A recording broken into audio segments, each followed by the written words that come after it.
Bonjour à toutes et à tous et bienvenue dans nos têtes, le podcast qui explore ce qui nous façonne, nous hante, nous élève. Aujourd'hui, je vous retrouve pour un épisode un peu spécial puisque c'est le tout premier débat du podcast. On va parler d'un sujet essentiel, le rapport à soi face aux critères de la société. Comment on se construit en tant qu'individu quand l'on ne rentre pas dans la norme. Comment l'extérieur, les attentes, les jugements viennent modeler notre estime de nous-mêmes et surtout comment on évolue avec ça.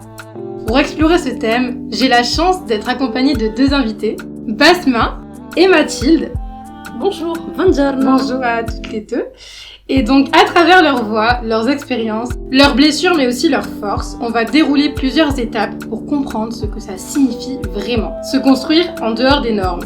L'épisode s'organise en 5 grandes parties que je vous présente ici pour que vous puissiez suivre le fil tout en douceur. Dans une première partie, on reviendra sur l'enfance. L'idée, c'est de comprendre comment, dès les premières années, certaines différences, qu'elles soient visibles ou invisibles, peuvent commencer à peser. Comment on perçoit très tôt ce que la société valorise et ce qu'elle rejette. Et à quel moment on sent que notre manière d'être, de parler, d'exister ne rentre pas dans ce qui est attendu. Dans la deuxième partie, on entrera dans l'adolescence, cette période où le regard des autres devient omniprésent, où les normes se font plus dures, plus codifiées, où les remarques, les moqueries, les silences aussi parfois, laissent des marques durables. On explorera les conséquences concrètes que ces regards ont eues sur la construction personnelle et émotionnelle d'une personne. La troisième partie nous amènera à l'âge adulte. Où en sont-elles aujourd'hui dans leur rapport à elles-mêmes ? Qu'est-ce qui a changé ? Qu'est-ce qui persiste ? On parlera de l'estime de soi, de cette légitimité à exister pleinement, de la peur d'être jugée, encore, même en tant que femme adulte. Et de ces petites choses intérieures qu'on continue de réparer, même des années plus tard. Dans la quatrième partie, on parlera de reconstruction. Qu'est-ce que ces expériences leur ont appris, malgré la douleur ? Est-ce qu'il y a des forces, des prises de conscience qu'elles n'auraient peut-être pas eues autrement ? Et en parallèle, quels sont les effets qui les suivent encore aujourd'hui ? Les traces silencieuses, les réflexes de protection, les zones de fragilité qu'on garde malgré soi. Et enfin, on clôturera avec une 5e partie tournée vers le collectif, que vous découvrirez à la fin de cet épisode, qui n'est pas un simple témoignage, mais surtout une tentative de compréhension, de transmission, et peut-être aussi de réparation. Alors installez-vous bien, ouvrez vos oreilles et vos cœurs, on plonge dans ce tout premier débat de Dans nos têtes. Alors bonjour à toutes les deux, je suis ravie de vous avoir avec moi aujourd'hui. Je vais vous demander de faire une petite présentation donc de votre parcours et de qui vous êtes. Si on peut commencer par Basma du coup. Buongiorno a tutti, je m'appelle Basma, j'ai 27 ans. Je suis en 2e année de master, MEF italien. Je suis arrivée en France il y a 8 ans. Je ne parlais pas un mot français, ce qui a du coup été compliqué pour moi. Ne pas parler correctement une langue qui m'était étrangère, puis l'accent qui ne m'a pas vraiment aidé à m'intégrer, mais je me suis accrochée et aujourd'hui je suis en master. C'est super, et donc c'est là qu'on s'est rencontrés avec Basma. Et maintenant on passe à Mathilde. Bien, bonjour, merci de nous avoir dans ce podcast. Alors moi je m'appelle Mathilde, j'ai 25 ans, je suis étudiante en musicologie pour devenir professeure de musique. C'était difficile dans une société qui n'acceptait pas les différences. Basma c'est parce qu'elle était italienne, moi parce que j'étais homosexuelle. C'est pas facile de vivre dans un monde comme ça et les jeunes sont pas forcément très sympas avec les gens différents. Oui, je suis totalement d'accord et c'est bien pour ça que nous sommes ici aujourd'hui. Et d'ailleurs, je vais déboucher sur ce que tu étais en train de dire. Et donc, je voudrais savoir, quand vous étiez enfant, donc je vais d'abord m'adresser à Mathilde, quand tu étais une enfant, quelle image est-ce que tu avais de toi-même ? C'était pas forcément une si bonne image que ça, parce que je me sentais très différente des références que j'avais, mes cousines, mes tantes, mes grand-mères, qui étaient quand même très féminines comparées à moi. Et même dans ma façon de me tenir, ma coupe de cheveux, mon style vestimentaire, moi je mettais des pantalons, elle mettait des robes, je me maquillais pas, elle si. Et du coup j'avais pas une si bonne image parce que je me sentais vraiment, vraiment différente. D'accord. Donc t'as déjà depuis toute petite ressenti qu'il y avait une énorme différence entre ce qu'on attendait, entre parenthèses, d'une femme et ce que toi tu représentais dans la société. C'est ça. Très bien. Et toi, du coup, Basma, est-ce que toi, petite, t'as déjà ressenti des différences, étant donné que toi, t'as un parcours un peu différent, vu que t'as grandi en Italie, donc peut-être que t'avais pas la même perception des choses. Non, moi petite, j'avais l'image d'une enfant discrète et attentionnée, capable de voir le positif vraiment dans tout. Je faisais preuve d'une grande disponibilité envers les autres, écoutant avec soin et cherchant toujours à trouver des solutions ou apporter mon aide lorsque mon entourage en avait le besoin. Mais j'ai rencontré des difficultés quand j'ai déménagé à l'âge de 14 ans en France. Mais D'accord. mes petites, je menais une vie normale. Tu ne ressentais rien. Et Non. donc c'est à ce moment-là, donc quand tu as déménagé, comme tu l'as dit, à tes 14 ans, que tu as commencé à te sentir différente, c'est ça? C'est ça. Et est-ce que tu pourrais l'expliciter un peu, aller un peu plus loin dans le ressenti que tu as eu une fois arrivée en France, du coup? Je me suis sentie différente pour la première fois lorsque j'ai quitté l'Italie pour la France. J'ai alors réalisé que malgré la proximité géographique, les mentalités pouvaient être très éloignées. En Italie, la joie, la chaleur et la convivialité font partie du quotidien. L'autre est accueilli sans crainte et ni préjugés. Ce contraste m'a frappée et a marqué le début d'un long chemin d'adaptation. Et toi, sinon, Mathilde, à quel moment est-ce que tu as commencé à te sentir vraiment différente? Ou vraiment ça a été un point flagrant dans ta construction personnelle? Quand j'ai déménagé, j'habitais Paris et quand mon père a été muté, on est venu ici dans la Vienne. Et c'est difficile pour un enfant déjà de quitter tous ses amis, toute sa construction. Et là, entre Paris et la Vienne, il y a quand même 4 heures de route. C'est pas la même mentalité. Les gens, pour moi, c'était des paysans. Et au final, je me suis rendu compte que c'était eux qui n'arrivaient pas à m'accepter et pas l'inverse. Et c'était un peu frustrant parce que j'étais la parisienne, quoi. Puis pareil, je leur ressemblais pas, quoi. Je mettais pas des roses bonbons dans les cheveux. Enfin, j'avais rien en commun avec elles et je me sentais vraiment étrangère, quoi. Pourtant, j'habitais Paris, quoi. Je ne pensais pas que même entre Français, en Oui, fonction il y de a la une différence. zone géographique, il y avait une différence. Entre le nord et le sud, déjà, on n'est pas d'accord sur chocolatine et pain au chocolat. Parce que Déjà, de c'est base. chocolatine et pas pain au chocolat. Là, c'est un autre débat. Parce que pain au chocolat, c'est du pain avec du chocolat. On n'est pas d'accord. Bon bref, peu importe. Chocolatine, personne. Et donc, est-ce que tu avais un modèle, toi, Mathilde, auquel tu t'identifiais pour réussir à survivre à tout ça? Tant bien que mal, j'essayais de ressembler à mes copines, à mes cousines. Mais il n'y avait pas moyen, quoi. Oui, c'était pas toi. C'était pas moi, je devais me détacher les cheveux, mettre des bandeaux, j'étais en mode... Oui, bien sûr. Non, mais après, je comprends. Et je parlais plutôt de peut-être une représentation à la télé, comme un personnage en particulier qui te rappelait toi, une femme qui est un peu comme toi et qui au moins te motivait à continuer à être comme tu es, sans avoir à te métamorphoser. Non, il y avait... à cette époque, c'était dans les années 2010, il n'y avait pas tous ces personnages totalement libres et ouverts. C'était vraiment les ratés de service, les bolos, un peu... Oui, je suis d'accord. Moi, je sais que je suis une femme métisse. Et toute ma vie, j'ai dû lutter, parce que moi j'ai toujours adoré les Barbies. Et je demandais toujours à ma mère pourquoi les femmes belles, du coup, qui étaient représentatives des poupées, me ressemblaient pas. Et vraiment, c'était quelque chose qui m'a profondément ancré l'idée que j'étais pas assez pendant longtemps dans ma vie. Je comprenais pas pourquoi, en fait, certaines femmes étaient représentées et nous non, en fait. C'est ça. Une femme aux cheveux courts, une femme métisse, une femme asiatique, en fait, ou n'importe quelle minorité, en fait, n'était pas représentée, comme si le monde ne nous appartenait pas, en fait. Il appartenait que à des personnes privilégiées qui avaient le droit à l'amour, etc. et que c'était pas forcément notre cas. Par rapport à toi, Basma, est-ce que toi, il y a des modèles auxquels t'as pu t'identifier durant ton enfance, enfin du moins ton arrivée en France, pour tenir sur le long terme? Oui, mon modèle à moi était ma mère. Sa générosité, sa patience, sa capacité de toujours trouver une solution face aux difficultés m'ont profondément inspirée. Elle est représentée pour moi comme une force, un repère auquel je pouvais m'identifier, m'ouvrir ou tout simplement me reposer quand ça n'allait pas. Ah, c'est super, en vrai, que t'aies eu la chance d'avoir un repère stable au moins. Ah oui, vu que sans c'est ta ma maman, mère, tu la voyais tout le temps. je ressemblerais, je pense. Ah. Et puis à chaque fois que je lui racontais, Elle était là. Oui, c'est merveilleux.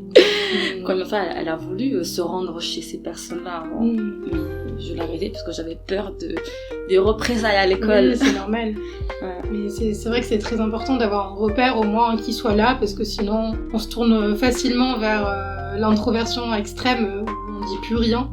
On finit par creuser un trou entre nous et les autres. Et donc, alors je suppose que c'est deux messages totalement différents, mais toi, Basma, par exemple, c'est quoi les messages directs ou implicites que la société, ou du moins les personnes qui t'entouraient et qui t'ont fait du mal, t'ont fait comprendre par rapport aux cases à cocher dans cette société? À travers leur regard, je devais comprendre que je n'étais pas à ma place. À travers ce même regard, je comprenais leur message. Oui, c'était silencieux, mais c'était... Elle fait quoi ici Elle s'est regardée autour quand même. Je pense Moi, que c'était le regard. Et pourtant, les messages non verbaux, c'est les plus violents, j'ai l'impression. Parce que tu peux pas vraiment les traduire. Tu peux pas les dire à voix haute exactement parce que tu les ressens au plus profond de ton être, en fait. Tu peux pas expliquer à quelqu'un qui ne l'a pas vécu. Et toi, Mathilde, du coup, c'était comment que tu l'as ressenti C'était un peu comme Basma, c'était vraiment des regards un peu... elle rit fort, elle parle fort, elle s'habille pas comme nous, alors qu'une fille s'est censée vraiment être discrète. Oui, c'est ça. Les codes de 2010 à l'école primaire, fallait qu'une fille, ça soit bonne à l'école, ça s'habille féminin, fallait qu'on soit intelligente, qu'on ait les cheveux longs, les cheveux détachés, qu'on mette du vernis, alors qu'en fait, non. Donc c'est ça, c'est clair, voilà. C'est non. En parlant de ça, quand j'étais au lycée, je m'habillais vraiment avec des couleurs extravagantes. Entre parenthèses, parce que ça reste des couleurs. J'ai regretté, au bout d'un an, j'ai commencé à m'habiller en noir, en beige, en gris, alors que je pouvais mettre avant un pantalon rose avec un haut vert et me sentir fraîche. Mais c'est là que tu vois que ça t'a profondément affecté, parce que la manière dont tu t'habilles en général, ça reflète un peu ce qu'il y a à l'intérieur. Oui. Donc le fait de s'habiller avec beaucoup de couleurs, de manière très joyeuse, très extravagante, ça montrait un peu cette facette-là de ta personnalité que t'as toujours eue et que t'as dû renfermer pour rentrer dans des critères qui ne t'appartenaient pas au final. C'est ça. Parce qu'on t'a fait culpabiliser d'une certaine manière d'être pleine de vie. Totalement. Et c'est ça qui est triste. Totalement. On m'a même reproché de tout le temps sourire, de parler en souriant. Oui.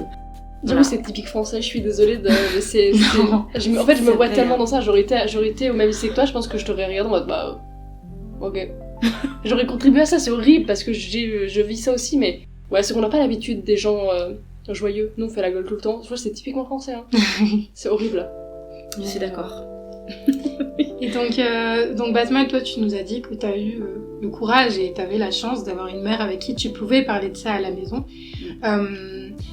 Et toi, Mathilde, est-ce que tu as eu l'occasion d'en parler à la maison, ou est-ce que tu étais plutôt du genre à tout garder pour toi et de l'intérioriser plutôt que de l'exprimer ? Non, je le disais à mes parents, mais vraiment, je le prenais vraiment beaucoup de distance sur ça, parce que on était des enfants. Et maintenant, avec le recul, j'ai bien fait de prendre du recul quand ça m'est arrivé, parce que j'avais une famille qui était là, qui me soutenait, et qu'on n'allait pas en plus envenimer la situation pour un truc un peu ridicule, quoi. C'est pas ridicule. Quand ils repensent un peu, parce que c'est des enfantillages, quoi. Oui, mais les enfantillages, c'est ça qui commence à te construire, parce que tu te construis pas uniquement à travers le regard de tes parents ou à travers toi-même. Il y a une approche psychosociale là-dedans qui fait que tu vas te construire à travers le regard des autres aussi. Et donc si dans ta vie, on t'a tout le temps rabâché que tu n'étais pas comme les autres, tu vas finir par le croire au plus profond de ton être. Et donc ça va te donner moins de légitimité d'être. Et même si tout ça se fait dans l'inconscient, ça existe. Et on a toutes des racines comme ça. Moi, j'en parlais avec des copines. Lorsque t'es une minorité, je pense que tu pars souvent avec un fusil dans le pied. Parce que tu grandis en pensant que tu n'as pas la même légitimité que les autres. Alors, donc maintenant, nous allons passer à la partie 2, qui va faire référence au regard des autres et ses conséquences. Et donc, je vais commencer par Basma, par te poser la question. Donc, quel souvenir gardes-tu du regard des autres à cette période-là, la période critique auquel tu faisais référence tout à l'heure? Je me souviens que le regard des autres était souvent lourd, parfois noir, parfois indifférent, parfois même jaloux. J'étais une élève atypique, je ne parlais pas encore bien français, mais j'avais de bonnes notes. Mon frère jumeau, qui était dans la même classe que moi, a réussi plus facilement à se faire des amis contrairement à moi. Moi, je restais souvent donc avec lui et avec les gars cool de la classe. Et cette proximité ainsi que mon profil différent agaçait certaines filles dans la classe. Et comment tu l'as ressenti en fait c'est à travers quel geste que tu as ressenti que ça a agacé les autres filles? Lorsque je laissais mon sac à dos dans l'accueil pendant la récré, à la fin de la récré, je voulais récupérer ce même sac, il était aux toilettes. Il était aux toilettes. Ou alors quand j'allais au tableau pour corriger un devoir et que je partais m'asseoir, il manquait des stylos. Oui, c'était de l'harcèlement silencieux en fait. Oui, c'est ça.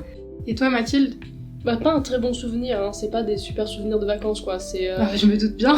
C'était vraiment, le plus dur, c'est de voir que ces soi-disant amis, nous soutenaient pas du tout, quoi. C'était en partie de leur faute si tout ce petit harcèlement a pris forme, en fait. Parce que je leur ressemblais pas, puis il fallait que je leur ressemble, moi j'avais pas envie de détacher les cheveux. C'est mais si tu te détaches les cheveux parce que t'es notre copine, au final, tu te détaches pas les cheveux, on n'est plus amis. Ça commence comme ça. Ah oui, ça a commencé comme ça. Carrément, tu c'était te détaches les cheveux, mets-toi du vernis, mets une robe, sinon on n'est plus amis. Voilà. Maintenant, avec le recul, je pense que j'aurais dit un truc, mais j'avais rien dit forcément, mais je me détachais les cheveux inconsciemment parce que je voulais être amie, parce qu'on était amis. Bon, on était amis finalement, c'était pas ça. Oui, après, avec la pression sociale, on a tendance à s'éteindre parce que tu veux faire quoi contre 15 personnes qui te pointent du doigt? C'est un peu naturel aussi de finir par se soumettre ou attaquer, être violente ou s'écraser en fait. Surtout quand t'as 8 ans. Je l'ai vécu à 8 ans, je pouvais rien faire vraiment. T'étais un enfant encore. Au lycée, bizarrement, j'avais un peu plus de poigne concernant ça, je me laissais pas faire. Ah, moi au lycée, j'allais encore avec la boule au ventre. Ouais. Et souvent, je n'allais plus en cours. Enfin, je n'allais pas en cours et c'est mon frère jumeau qui me ramenait les devoirs à la maison avec la correction, etc. Mais je n'allais plus en cours des fois, j'avais trop peur. C'est grave quand même. On m'a coupé les cheveux aussi, en pleine classe de technologie. Basma, toi, est-ce que tu... Parce que Mathilde m'a répondu tout à l'heure que oui, indirectement. Et donc toi, est-ce que tu as cherché à t'adapter, à t'effacer ou à rentrer dans le moule? Enfin, c'était quoi ton mécanisme de défense? C'est quoi ce que tu as pris en main pour pouvoir moins te faire harceler? Est-ce que c'était juste la fuite de plus aller en cours? Ou est-ce que lorsque tu étais confrontée à ces filles-là, est-ce que tu allais leur parler? Ou est-ce que tu gardais le silence? Tu t'effaçais? Enfin bref. J'avais essayé une fois de leur parler et à cause de mon accent, elles ont commencé à me répondre de la même façon que moi je parlais. Avec l'accent? Oui, avec l'accent. Donc elles se moquaient de moi. Et du coup, parfois, je parlais beaucoup avec leur coup de cœur, avec les garçons qu'elles aimaient bien. Et... Bon, ça les énervait encore plus, j'étais encore plus harcelée, mais au moins j'avais ma petite vengeance. T'avais la petite vengeance par rapport aux garçons. D'accord, écoute, c'est une bonne façon de faire, non? Pourquoi pas? Pourquoi pas, ouais, c'est ça. Je pense pas que c'est la meilleure façon de faire les choses. Mais dans tous les cas, je me faisais harceler, donc autant leur donner du pain. Justement, ça contribue, ça se trouve, après toi, il y a eu d'autres gens, et après toi, il y a eu d'autres gens qui ont fait le même cycle. Mais moi, j'étais seule. Moi, pendant tout mon lycée, j'étais seule. J'avais pas d'amis. Au lycée, moi, j'avais pas d'amis. Mon ami, c'était mon frère jumeau et la CPE. Surtout que c'était en pleine adolescence. La CPE. Mathilde. Surtout que c'était en pleine adolescence, donc faut savoir que c'est une période charnière de notre vie où on commence à se détacher de l'influence des parents et où on veut se construire socialement à travers notre propre monde extérieur, donc créer ses propres potes et que ça devienne une forme de famille. Et c'est pour ça qu'à l'adolescence, c'est aussi important de pouvoir te faire un entourage. Ça, c'est compliqué quand, en plus de ça, t'es dans un pays qui t'est tranché, en fait. Plus tes repères, tu ne connais personne, tu ne connais même pas la langue. Et non, pour moi, moi, je l'ai très mal vécu. Ah oui, je l'ai très mal vécu. Comme tu dis, tu l'as très mal vécu. Est-ce que tu pourrais, si tu te sens à l'aise, bien sûr, d'en parler, expliquer un peu tout ce dont tu as été confrontée, mis à part le fait qu'elle prenne ton sac et qu'elle le mette aux toilettes? Est-ce que tu as eu d'autres... Est-ce que tu t'es déjà fait frapper? Est-ce que tu t'es déjà fait violenter par rapport à ça? Non, ça a été surtout au vol des affaires.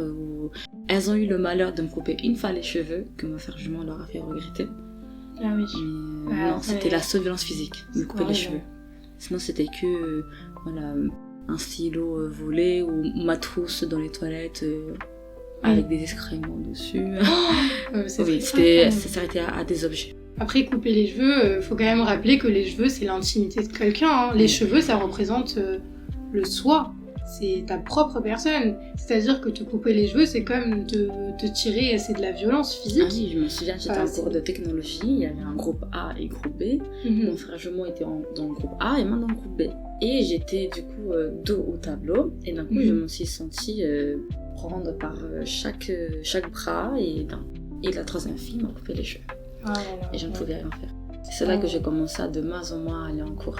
Oui. Et après, au final, ça impacte non pas seulement ton physique et le fait de te sentir constamment humilié, parce qu'au final, c'est de l'humiliation, mais en plus de ça... Mais non, t'inquiète, pleure, ça fait du bien de pleurer. Que d'émotions dans le podcast, hein. Vraiment. Non, mais ça montre aussi à quel point c'est quelque chose qui peut impacter encore aujourd'hui. Basma est une femme aujourd'hui qui est mariée, qui a 2 masters, qui a 27 ans, et elle parle d'un événement qui s'est passé lorsqu'elle avait 14 ans. Ça l'influence toujours autant. Je te laisse tranquille. T'inquiète, on fait une petite pause si vous voulez. Tu peux prendre un bonbon. Zari, il a pas mis ses couilles dessus. La bonne couillasse, ça. Non, mais c'est hyper intéressant parce que tu vois que même, genre, 13 ans après, elle est encore là. Encore mal. Moi aussi, j'ai déjà vécu du harcèlement par rapport à mes cheveux. Je sais qu'on m'a craché dans les cheveux et que c'était quelque chose qui a fait rire beaucoup de gens. Moi aussi, on m'a craché dans les cheveux. Toi aussi. Non, mais pourquoi ils nous crachent tous dans les cheveux? Bah, C'est dingue. j'avais une coupe de cheveux, j'avais les cheveux en carré et je pouvais pas les attacher. Et j'avais une texture de cheveux qui était pas normale pour eux. Oui, c'est pas assez lisse. Un peu frisé, un peu ondulé, un peu la texture des cheveux d'Hagrid, quoi. On Mhm. m'appelait Hagrid d'ailleurs, pas très sympa. Et c'était un voyage scolaire en 4ème, j'allais en Espagne. Et la personne qui était en 3ème s'est mis derrière moi dans le bus. Et j'ai entendu, mais moi je crache pas sur les animaux, je suis pas zoophile. Et là j'ai senti vraiment la colère monter, je me suis dit en fait ça sert à rien de le frapper. Parce que il va te frapper et au final c'est toi qui auras mal, deux fois blessé. Donc je l'ai juste dit à mes parents. Et heureusement qu'ils étaient là parce qu'ils m'ont dit en fait il a juste 2 de QI, c'est juste une poule quoi. Et encore la poule est plus intelligente que lui. On va pas s'abattre là-dessus quoi. Mais au fond, c'est quelque chose qui influence parce que moi, je sais que on me crachait dans les cheveux à chaque fois que j'allais. C'était en cours d'anglais, je m'en souviendrai toute ma vie. Il y avait 3 garçons derrière moi qui me mettaient des stylos dans les cheveux parce que moi, j'ai les cheveux frisés. Donc en fait, ils s'amusaient à me jeter des stylos dans les cheveux, cracher dans les cheveux. Un jour, j'ai touché mes cheveux, j'avais un molar. Et après, ça m'avait créé un traumatisme. Et c'est juste cette année que j'ai réussi à me lâcher les cheveux, à les montrer vraiment. J'ai passé littéralement de mes 15 ans à mes 22 ans à me mettre tout le temps des tresses ou des extensions parce que je n'acceptais pas mes cheveux. Et je sais que quand j'ai commencé à les lâcher, je faisais que pleurer parce que j'avais tellement peur de montrer cette partie de moi. Mathilde, toi aussi, tu as dû être confrontée à de l'harcèlement. Est-ce que tu pourrais, si tu as la capacité et la force d'en parler, de nous dire à quoi ça ressemblait? Bah, ça se limitait à des regards, des messes basses. Dès que j'arrivais, on arrêtait de parler, on regardait de travers. Mais en fait, je crois que mon caractère m'a aidé parce qu'en fait, j'en avais un peu rien à faire. Genre, vous pouvez parler sur moi, ça ne doit pas changer qui je suis. Mais ça a créé beaucoup de complexes par contre. C'est-à-dire? Bah, j'ai eu du mal à m'accepter parce que j'aimais pas mon physique. Je suis élancée, grande, j'ai un long cou. Tout de suite la girafe, hop, c'était. J'aimais pas mes cheveux parce que j'avais pas les cheveux lisses, c'était un peu ondulé, un peu frisé. Et j'avais un grand front aussi, quand j'avais les cheveux tout le temps attachés. Grand front. Bah oui, et bah Je suis pas trop d'accord, mais bon. Eux, ils se mettaient d'accord pour dire que j'avais un grand front, et donc ouais, tous ces petits trucs, c'est encore dur aujourd'hui un peu d'accepter quand même. Hein. Bah oui, ça c'est des choses qui restent, hein, vous vous rendez pas compte, mais ça fait partie de nos piliers. Ou des piliers qu'ils ont cassés en nous d'une certaine manière, qu'on a dû apprendre à reconstruire et à grandir avec. Et donc, tout cela, je suppose que ça a affecté votre image. Donc toi, tu nous as expliqué à peu près où est-ce que ça a pu t'affecter. Et toi, Basma, est-ce que tu trouves que ça a affecté ton image personnelle, l'image que tu avais de toi, la représentation que tu te faisais de toi, la petite fille qui s'habillait toujours en coloré, qui était toujours joyeuse? Totalement. J'ai arrêté d'être sociable. J'ai arrêté de parler avec l'inconnu. J'ai perdu toute confiance en moi. J'ai cessé de penser positif, de rester sociable, avenante comme je l'ai toujours été. Petit à petit, je me suis renfermée en moi-même. Toute mon énergie était consacrée qu'à mes études. Et aujourd'hui, en dernière année de master, c'est aussi grâce à cette force que j'ai pu continuer malgré mon âge, les études. Non mais en vrai tu t'es bien rattrapée parce que t'es hyper sociable. Genre, on se serait pas rencontrés si jamais t'avais pas été vers moi durant le séminaire quoi. Donc cette rencontre c'est grâce à toi tu vois. Donc t'as bien rattrapé ton coup Et donc maintenant on va partir sur la partie 3 qui parlera donc du chemin parcouru à l'âge adulte, donc actuellement, sur votre estime de soi et votre sentiment de légitimité. J'espère que vous avez écouté mon premier podcast qui parle de l'estime de soi. Donc je le rappelle au cas où nos auditeurs ne sauraient pas faire la différence. En quelques mots, la confiance en soi, elle se rapporte à nos actions, c'est-à-dire notre sentiment de légitimité à agir, à sortir de sa zone de confort, à aller affronter l'inconnu et des choses que l'on ne connaît pas. Et l'estime de soi, elle, est beaucoup plus personnelle, c'est-à-dire que ça se rapporte à la valeur que l'on s'attribue. non pas une note sur 10 comme on trouverait aujourd'hui sur les réseaux, les gens qui se demandent des notes, mais là je parle vraiment d'une valeur que l'on s'attribue en fonction de ce que l'on croit valoir. Et ça se répertorie en fonction de comment nous choisissons, que ce soit amicalement, amoureusement, dans nos choix de vie, la manière dont on se traite, que ce soit notre alimentation, notre rapport à notre physique, etc. Donc, alors avec du recul, avec tout ce que l'on sait actuellement de vous, je vais commencer par Basma du coup. Donc Basma, avec du recul, comment tout cela a façonné ton estime de toi-même? Eh bien, avec du recul, moi-même, j'ai pu rencontrer des personnes dans le même cas que moi, avec un accent, avec des origines étrangères comme la mienne. Et ceci m'a donné une estime de moi, car je trouve qu'avoir un accent ou venir d'ailleurs est une richesse. Et cela m'a donné confiance et m'a permis de me mettre en fait moi-même plus en valeur que ce que je croyais avant. Okay. Et grâce à cela, j'ai pu mieux m'intégrer avec des mêmes personnes dans mon cas, mais cela m'a quand même pu aider à me valoriser et à revoir une nouvelle personne de moi-même en fait qui était cachée après ces années. Et est-ce que par rapport aux relations que tu choisissais ou que tu as choisi, que ce soit amicalement ou amoureusement, est-ce que le rapport que la petite voix intérieure qui te critique tout le temps, je sais pas si tout le monde voit de quelle voix je parle, celle qui te dit que tu fais mal les choses et que tu sais pas faire, est-ce que tu l'as trouvée plus criante qu'avant? Comment est-ce que cela se rapportait dans tes relations avec toi et avec les autres? Dans mes relations, cette voix n'arrêtait pas d'augmenter, dans mes relations amoureuses, mais dans mes relations amicales, au contraire, c'est même grâce à ces relations amicales que j'ai pu reprendre l'estime de moi et m'accepter comme j'étais. Bon, bah c'est super ça alors. Et toi Mathilde du coup? Je pense que j'ai un peu comme Basma, c'était difficile parce que ma petite voix intérieure me disait non mais attends, tu ressembles à aucune personne, qu'est-ce que tu fais là quoi, tu vaux 0 en fait, nul. Et en fait, dans mes relations c'était pareil en fait, c'était un cercle vicieux, j'ai cherché les gens toxiques. Oui. Inconsciemment, je le voulais pas, mais inconsciemment j'étais attirée par ça et je suis restée dans ce cercle pendant longtemps. Des gens qui te font passer pour une moins que rien, qui te dévalorisent sans arrêt, au final tu finis par les croire. Oui. Et c'est que très récemment là, que tu prends conscience qu'en fait c'est pas toi le problème, c'était eux. Et que du coup faut que tu arrives à sortir de tout ça, mais c'est pas facile. Oui bien sûr, et ça a une explication, c'est parce que le cerveau, même s'il va vers des choses négatives, il a tendance à préférer aller vers des schémas qu'il connaît. Donc toi, ça a été la dévalorisation constante, le fait de te dire constamment que tu n'étais pas valable. Ton cerveau a préféré aller vers ce qu'il connaissait, plutôt que de sortir de cette zone de confort, entre parenthèses, qui est très néfaste. Et on est beaucoup confrontés à ça, malheureusement. On a tendance à recréer les mêmes schémas avec des personnes qui nous traitent mal, parce que c'est la seule chose que l'on connaît.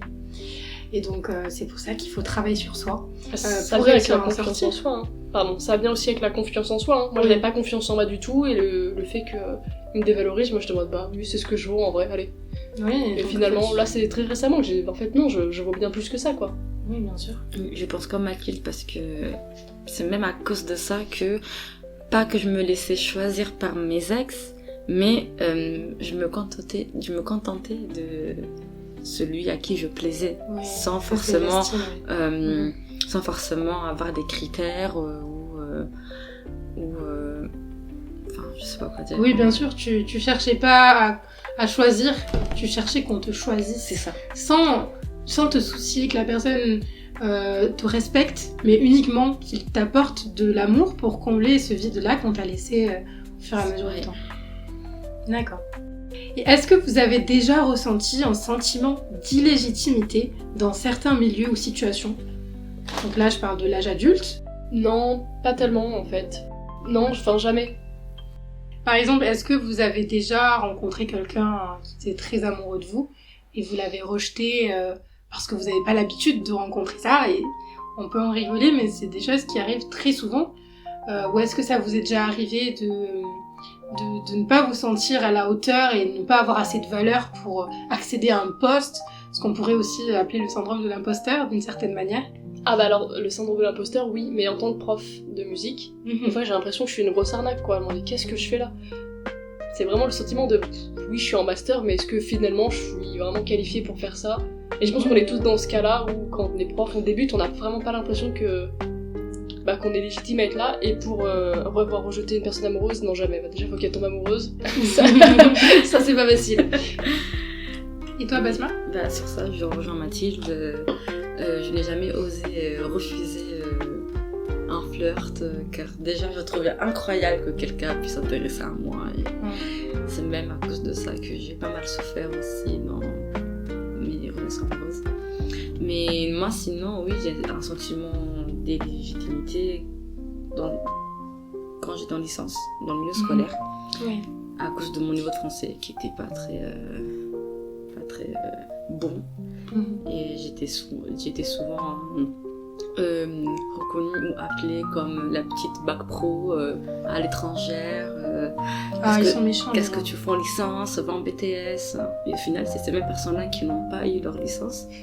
Et c'est moi qui ai... Et bim. C'est ça qui est étonnant dans la vie, c'est que c'est souvent ceux qui critiquent le plus qui restent sur le banc de touche. Hein. Et c'est pour ça que c'est toujours valorisant pour soi-même de passer à l'action, parce que quoi qu'on fasse, de toute manière, le résultat sera le même. Quelle peur reste encore ancrée en vous aujourd'hui? En commençant par Basma, est-ce que tu as des peurs qui encore aujourd'hui, en tant que femme de 27 ans, tu as encore des peurs qui résident en toi, ne serait-ce que lorsqu'il faut aborder un conflit ou dans des situations qui te rappellent indirectement le traumatisme que t'as dû subir dans ta jeunesse? Oui, encore aujourd'hui, il m'arrive parfois d'avoir peur de ne pas être à la hauteur, de ne pas réussir à me faire comprendre ou accepter pleinement pour ce que je suis, ou à cause de mon accent. J'ai parfois aussi peur d'être jugée avant même qu'on prenne le temps de me connaître. Et c'est même pour cela que parfois j'ai tendance à m'effacer, que ce soit dans un groupe d'amis ou dans une relation. J'ai du mal à prendre des décisions moi-même. C'est vrai qu'il y a quelque chose d'étonnant dans la société, et moi aussi je l'ai vécu parce que je suis vraiment très joyeuse et expressive de nature. Très souvent, lorsqu'on voit une femme joyeuse, souriante, qui rigole beaucoup, on va souvent l'identifier à quelqu'un de bête. Et ça, c'est quelque chose qui m'a vraiment beaucoup attristée toute ma vie. Et très souvent, lorsque je rencontre de nouvelles personnes, j'essaye d'avoir l'air, beaucoup plus sérieuse et beaucoup plus carrée. Parce que très souvent, on va me dire « Oui, mais toi, t'es superficielle, mais toi, t'es trop bête. On va se moquer de moi, on va ricaner juste parce que je suis joyeuse, en fait. » Et donc, c'est comme si les personnes qui se sentent pas bien, elles essayent de t'aplatir pour que toi, tu ne brilles pas, en fait. Bah oui, c'est pareil. Mais moi, j'ai pas peur. Enfin, si c'est ta question, j'ai pas peur. T'as pas de peur en particulier? Non, c'est plus pour ma famille que j'ai peur. J'ai peur que tel ou tel propos leur fasse du mal par rapport à moi. Genre, le fait que je sois lesbienne, ça peut blesser. Ta fille, elle est lesbienne. Ok. Et j'ai peur que mes parents le prennent trop à cœur et ça les vexe ou qu'ils s'énervent contre des amis, alors que ces amis comprennent pas. Alors que ces amis ne comprennent juste pas qu'en fait, c'est pas un choix. Bien sûr, c'est pas un choix. Je pense que, vu comment les personnes queer sont traitées dans la société, je pense que si c'était un choix, il y aurait pas des hommes qui sont dans des familles qui ont un rejet catégorique pour les hommes homosexuels qui seraient homosexuels. Parce que dans ce cas-là, pourquoi est-ce qu'ils chercheraient en fait à se faire rejeter d'une certaine manière? Donc oui, c'est une idée aussi qu'il faut déconstruire. C'est pas une liberté, on n'a pas tous une liberté d'orientation sexuelle. C'est quelque chose qui est, comme notre physique, imposé à la naissance. Et donc, est-ce que, toi, tu nous l'as dit tout à l'heure, Basma, ça t'arrive de t'auto-censurer, donc de ne pas montrer ta lumière aux gens par peur qu'on te juge. Et toi, est-ce que, Mathilde, tu as cette habitude aussi de t'auto-censurer? Alors, j'ai pas l'impression, mais... En fait, ça dépend. C'est-à-dire que ça a mis du temps, mais je m'assume totalement dans la rue. Je suis moi-même, sauf que à cause des petits problèmes... forcément d'homophobie, tout ça, on est un peu à tendance à pas trop vouloir, quand on est en couple, moi je sais que je suis assez discrète, jamais tu vas me voir dans la rue embrasser ma meuf, quoi. Ouais. Ça n'arrivera pas. Mais parce que je pense que c'est une question de pudeur aussi, plus qu'autre chose. Mais j'ai pas spécialement envie que la terre entière soit au courant, quoi. Ça revient à la question de te sentir pleinement toi-même aujourd'hui, dans l'espace public, mais aussi professionnel et social. Donc est-ce que toi, mis à part lorsque tu es dans une relation amoureuse, est-ce que tu te donnes le droit d'être pleinement toi-même, que ce soit dans le cadre professionnel, même face à tes élèves, social dans la rue ou public en général? Je m'assume totalement. Ok. Vraiment, tout le monde le sait, déjà ça se voit physiquement, parce qu'on a catégorisé qu'une femme avec les cheveux courts, tatoués, avec un style neutre, elle était lesbienne, donc ça se voit. Je le cache pas, ça se voit, puis... T'es en accord avec toi-même Ouais, par rapport à absolument, ça. j'ai accepté ça il y a longtemps. Ouais. Et toi, Basma, du coup, est-ce que tu te sens pleinement toi-même aujourd'hui dans tous les milieux, ou est-ce que tu t'adaptes encore un peu trop aux autres Non, moi encore aujourd'hui, je me sais des fois de m'adapter. Car j'ai encore peur parfois d'être jugée, donc je préfère encore aujourd'hui retenir mes idées par crainte de ne pas être pris au sérieux ou qu'on se moque de moi. J'ai même tendance des fois à m'effacer. Merci beaucoup les filles pour votre retour qui est super intéressant. J'espère que ça aidera aussi nos auditeurs qui ont vécu la même chose à s'y identifier et à comprendre qu'ils sont pas seuls, ou du moins aux personnes qui ne l'ont pas vécu de comprendre ce que ça peut faire d'une certaine manière. Et donc maintenant, on passe à la partie 4 qui parlera donc de votre reconstruction et des conséquences sur votre évolution.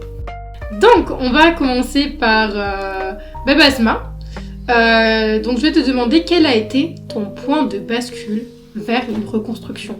Quel a été le moment où en fait tu t'es dit stop, j'en ai marre, y a tout qui va changer, je ne suis pas la personne qu'on m'a fait croire que j'étais. Mon point de vue a changé suite à une altercation avec l'une des camarades qui se moquait de moi et de mon accent. Je l'ai confrontée au point d'être punie en hors de colle, mais depuis cette fille ne se moquait plus de moi ouvertement, mais derrière mon dos. Donc c'était plus agréable.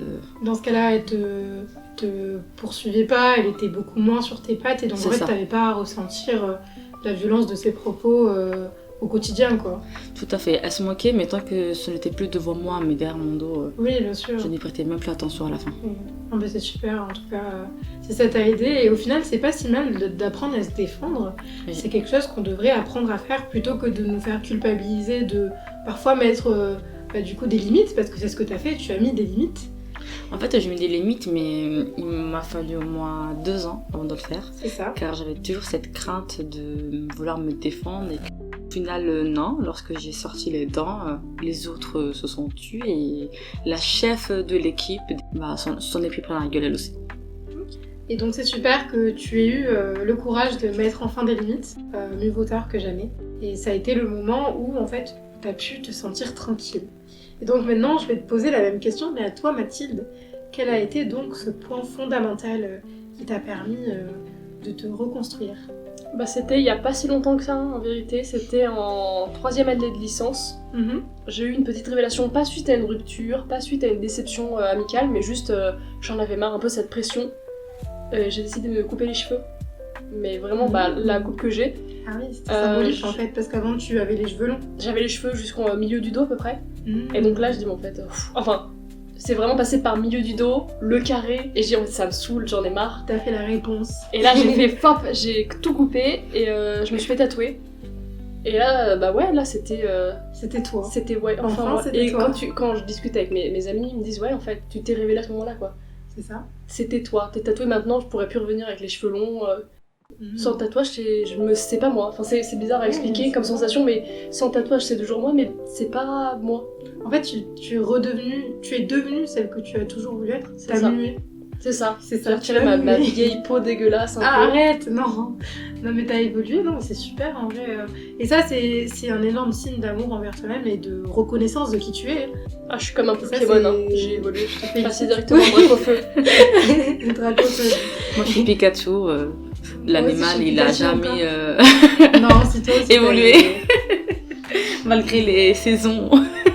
Est-ce qu'il y a des personnes ou des œuvres dans les livres, dans des films, dans une communauté en particulier qui vous ont aidé à vous affirmer ? Des personnes à qui vous êtes identifiés ? Parce que moi, par exemple, je sais, alors ça c'était quand j'étais plus jeune, mais je sais que ça m'a beaucoup aidé. Je me suis beaucoup rattachée à la figure de Rihanna. Parce qu'en fait c'était une femme très connue, très célèbre, qui a réussi dans la vie, que ce soit à l'époque ou actuellement avec Fenty Beauty, tout en étant une femme noire, de couleur, qui s'est fait discriminer. Et c'est elle en fait qui m'a donné envie de continuer et qui m'a fait croire comprendre que moi aussi j'avais le pouvoir de le faire malgré cette couleur de peau. Et donc vous, est-ce que vous avez eu quelqu'un, une personne qui vous a aidé, une forme de levier pour vous sentir légitime et pour vous reconstruire? Moi, c'était plus côté film, comme Billy Elliot ou A Star Is Born.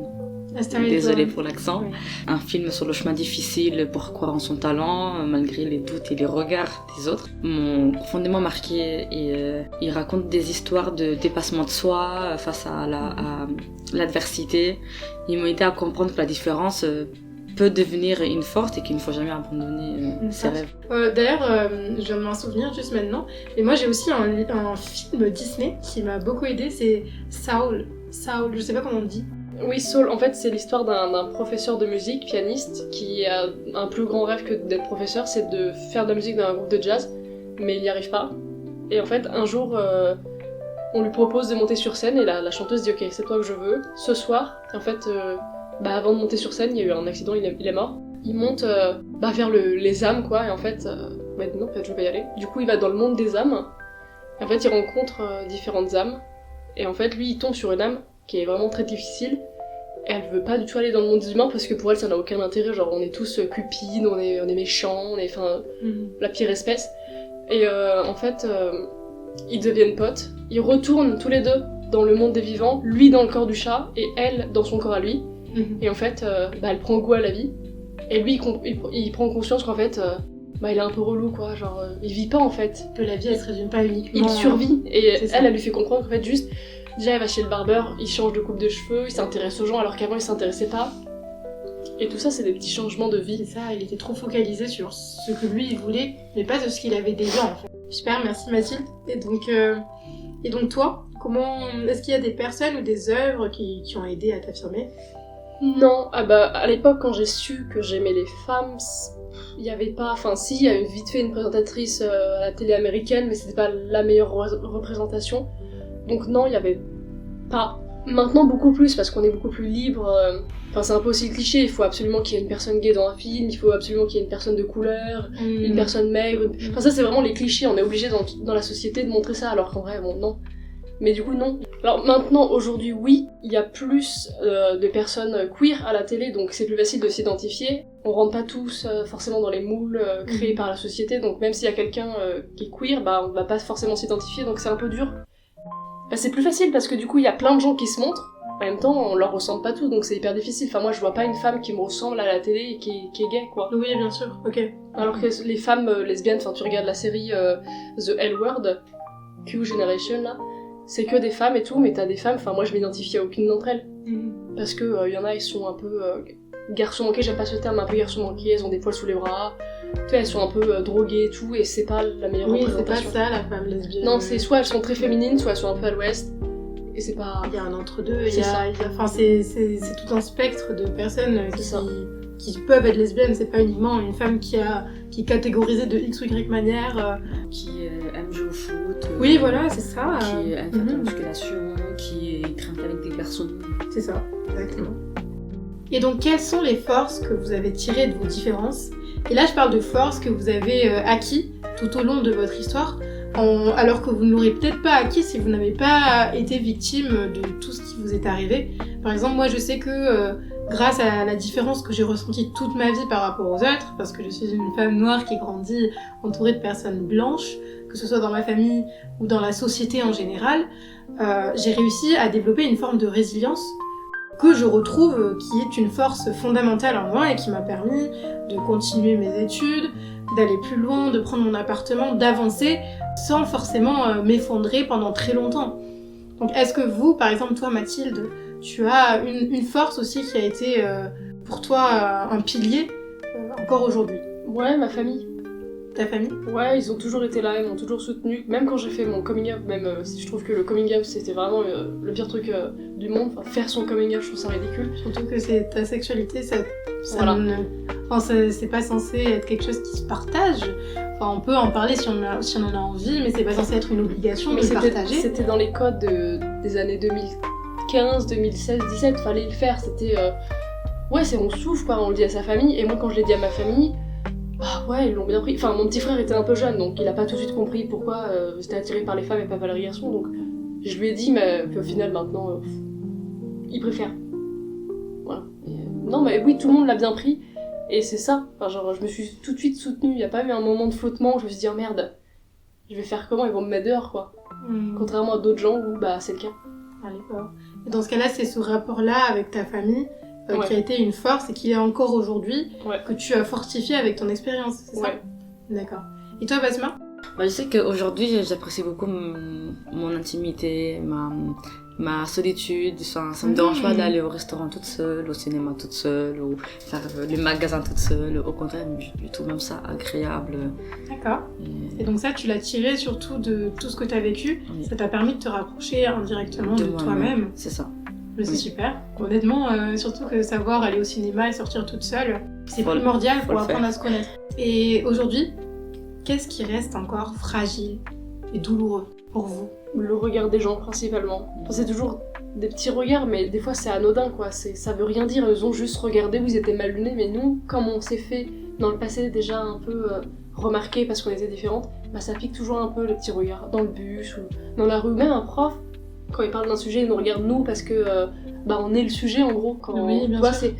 on l'a toutes vécu ici, genre quand on parle, quand il y avait dans un livre une personne de couleur, bah c'est toi qu'on regardait. Bien Quand sûr. on parlait de quelqu'un qui vient d'un autre pays, bah c'était toi. Moi, quand c'était, bah, elle ressemble à un garçon, bah bizarrement, on me regardait moi. Enfin, c'est les regards, et c'est pas toujours facile de passer outre.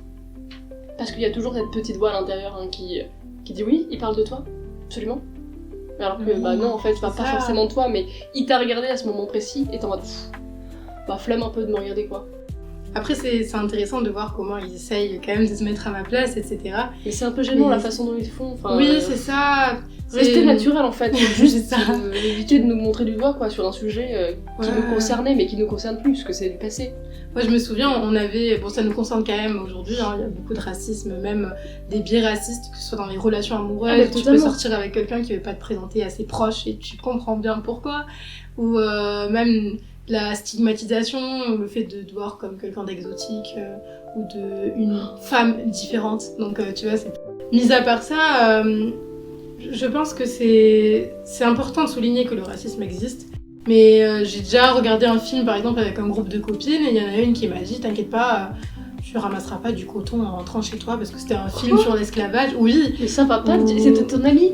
mais c'est plus ma pote, Ah du bon, coup. C'est plus ma pote, tu te dis bien. J'espère parce que Et en ça fait va c'est pas pas être assez comme ça. crème où par exemple des gens me disent oui mais toi t'es pas d'ici alors que je suis née dans la chambre à côté de ta mère au même endroit en France et que tu oses me dire que je suis pas d'ici ou que j'ai une tête d'adoptée parce que j'ai une mère blanche et que mon père n'est pas là, enfin...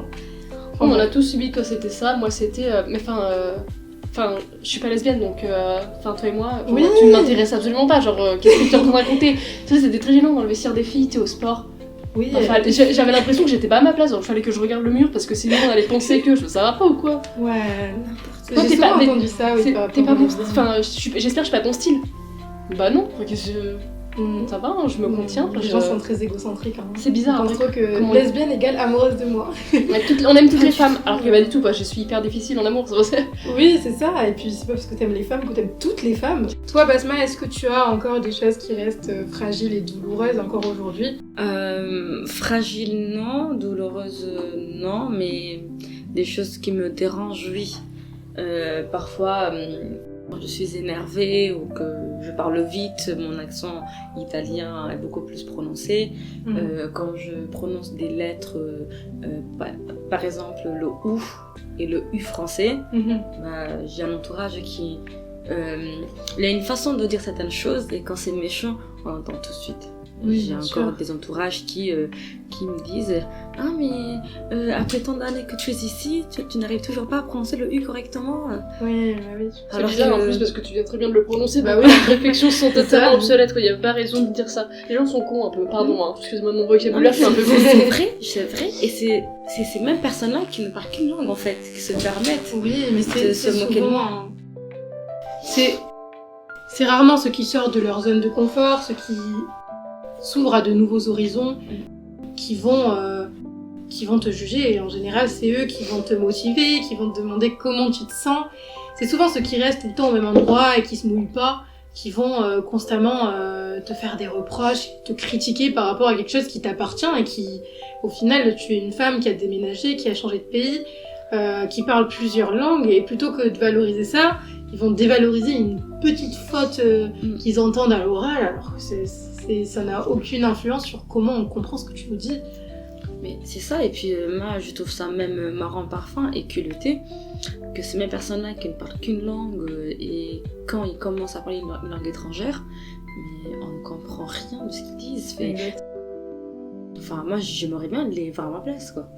Mais Vraiment. tu les verras pas à ta place Jamais. parce qu'eux ils critiquent, Ils vont pas se agissent mettre en danger, ils vont pas sortir Non. de leur zone de confort pour justement te prouver que t'as raison. Ça va pas ou quoi?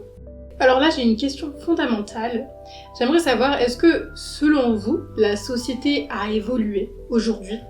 Et est-ce que, d'après vous, certains murs restent les mêmes? La société elle évolue, mais elle évolue pas assez vite par rapport à nous.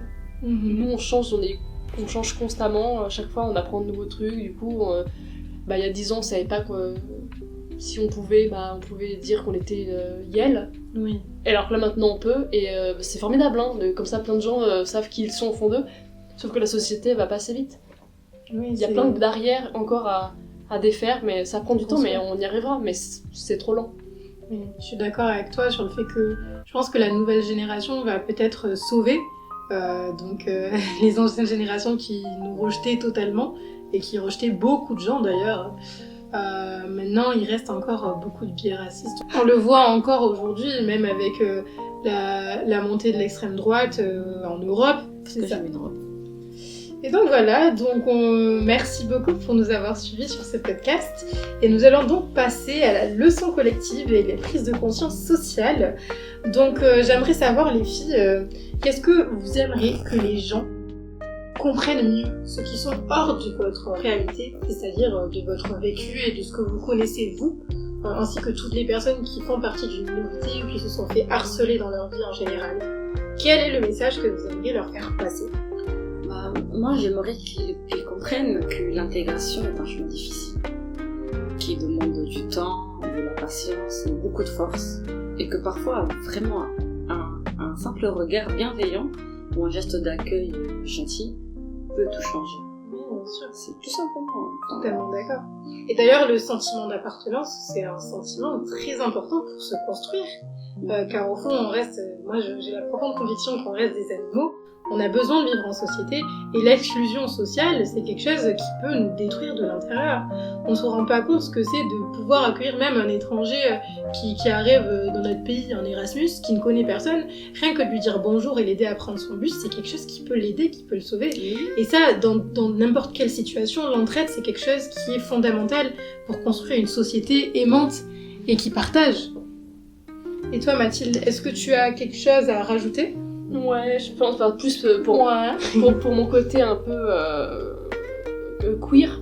Je pense que le seul truc qu'on peut faire, c'est de dire que c'est pas un choix. Et on a juste un choix à faire, c'est de l'accepter. Et c'est pas le choix le plus facile d'accepter qu'on est queer. Oui, bien sûr. Et surtout, aussi nos parents, nos grands-parents, notre famille, pour nos parents, nos grands-parents, tout ce qu'ils ont à faire, c'est en fait c'est à nous aimer, parce qu'on n'est pas différents. Oui, bien sûr. On est juste comme tout le monde, c'est juste qu'on n'a pas la même orientation sexuelle, pas le même genre, pas le même pronom. Ça change rien à qui on est à la base, mais il faut juste qu'ils l'acceptent. Et le fait qu'on soit pas accepté, enfin du moins que certaines personnes soient pas acceptées, ça peut détruire. Et d'ailleurs, est-ce que aujourd'hui vous vous sentez à votre place dans le monde ou toujours pas ?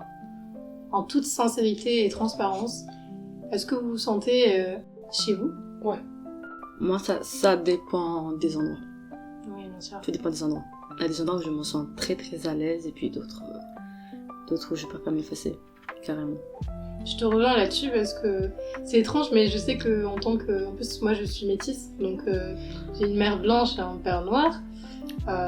J'ai eu beaucoup de mal, ainsi que tous les autres métisses que je connais, à me sentir chez moi quelque part. Et encore aujourd'hui, j'ai du mal à différencier ce qui est chez moi entre parenthèses et ce qui n'est pas chez moi. Encore aujourd'hui, alors que je suis française, je vais directement parler de mes origines avant de dire que je suis française, parce que je sais qu'on va me dire ah oui, mais tu viens d'où ? C'est surtout que j'ai grandi ici, j'ai jamais vécu ailleurs. J'ai toujours grandi en France. J'ai toujours passé toute ma vie en France, mais encore aujourd'hui, je me sens pas à 100% française, non pas parce que je le peux pas, parce que la société on me le fait ressentir. Ouais. Parce que si je sors dehors, on va me dire ah bah t'as des belles origines, t'es exotique. Bon, pas toujours, mais parce qu'on va toujours me renvoyer au fait que ma peau n'est pas comme celle de tout le monde, que mes traits de visage ne sont pas comme ceux de tout le monde. J'ai beau être enseignante, j'ai beau faire des études ou autre, les gens vont plutôt s'arrêter sur ça que sur le contenu. Sur ça, je te rejoins, Noémie, moi qui est d'origine maghrébine.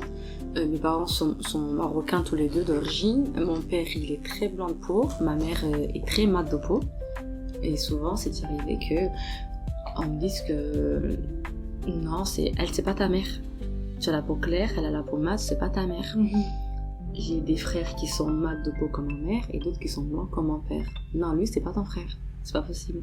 Il est très foncé par rapport à ça. Oui, ils sont très décomplexés en plus à donner leur avis sur des choses qui n'a rien à voir avec eux au final. Et puis, je sais pas si ça t'arrive aussi, mais quand je suis au Maroc, on m'appelle l'italienne ou l'italienne qui a immigré en France. Mais quand je suis en Europe, je suis la marocaine.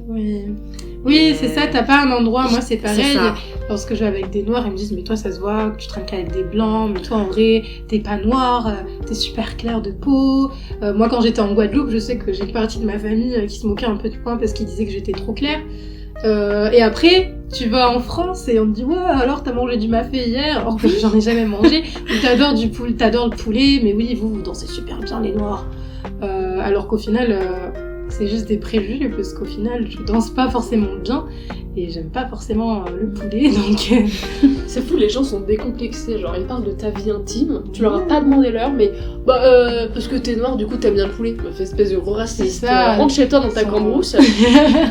Ils sont super intrusifs et en plus t'as pas le droit de parler parce que sinon c'est que tu te victimises et je pense que ça c'est t'es une femme ou t'es hystérique, voilà. Oui c'est ça, t'es hystérique. Non là nous à tous les soirs franchement là alors tu es maghrébine mais tu ne caches pas tes formes. Exactement. Bah écoutez, je pense que au final, nos auditeurs vont comprendre que la société s'est un peu améliorée, il faut pas non plus le nier. Moi je trouve qu'il y a eu de l'évolution. À partir du moment où il y a eu des princesses noires, c'est là où j'ai commencé à me sentir vivre. C'est vrai que ça peut paraître bête pour certains, car il y a des choses pires sur Terre, mais pour une petite fille qui essaye de se construire dans un monde où personne ne lui ressemble, c'est vrai qu'il faut au moins qu'elle arrive à se reconnaître. Moi, à mes 3 ans, j'ai commencé à me couper les cheveux sous la douche. Ma mère elle me voyait avec des trous parce que j'avais compris que mes cheveux dérangeaient. Donc c'est quelque chose qui s'est beaucoup amélioré. Les Noirs, en tout cas pour ma part, sont beaucoup plus représentés dans la société. Dans la musique, bon, ils ont toujours été représentés, mais aujourd'hui ils sont plus valorisés et humanisés surtout. Et même il y a beaucoup de métisses ou de femmes noires qui sont connues même en France. Pour vous, je sais pas dans quel domaine vous voyez que ça a évolué d'une certaine manière. Dans tous, de toute façon les personnes queer sont présentes dans tout maintenant. Tu les vois à la télé, tu les vois, tu les lis dans les... à la télé, dans les livres, sur scène, c'est maintenant, j'ai pas envie de dire qu'on est partout, mais on a une représentation de chacun partout en fait, parce que c'est la société qui fait qu'on est partout. Bien sûr, c'est ceux qui ont manifesté, ceux qui ont lutté, ceux qui ont parlé. C'est les féministes, c'est... Et de plus en plus, l'humain veut apprendre de nouvelles langues et maintenant où on va, on peut croiser une personne qui ne parle pas couramment notre langue mais qui parle un minimum, avec qui on peut échanger malgré son accent. C'est de moins en moins surprenant, c'est de moins en moins choquant quand on rencontre une personne qui parle une langue sans avoir le bon accent ou la prononciation adéquate. Bien sûr. Donc merci beaucoup à toutes les deux d'être venues aujourd'hui chez moi pour enregistrer ce podcast. Je suis ravie que vous ayez pu parler toutes les deux de votre expérience et surtout je suis très contente d'avoir pu apprendre un peu plus à vous connaître. Je vous remercie aussi à vous, chers auditeurs, pour avoir été présents pour ce magnifique épisode. J'espère qu'il vous aura appris quelque chose, je suppose que oui, ou du moins qu'il vous aura aidé à comprendre que vous n'êtes pas seul. Merci à mes invités pour leur vulnérabilité, leur lucidité et leur force. J'espère que cet épisode vous a permis à vous qui écoutez de questionner un peu plus ces normes invisibles qu'on croit normales et surtout de porter un regard un peu plus doux sur vous-même et sur les autres. Merci à toi de nous avoir invités et puis merci de nous avoir donné la parole. Et donc, merci beaucoup, n'oubliez pas que vous êtes suffisants tels que vous êtes. On se retrouvera lundi prochain dans nos têtes. Bonne journée à vous. Bisous. Bisous.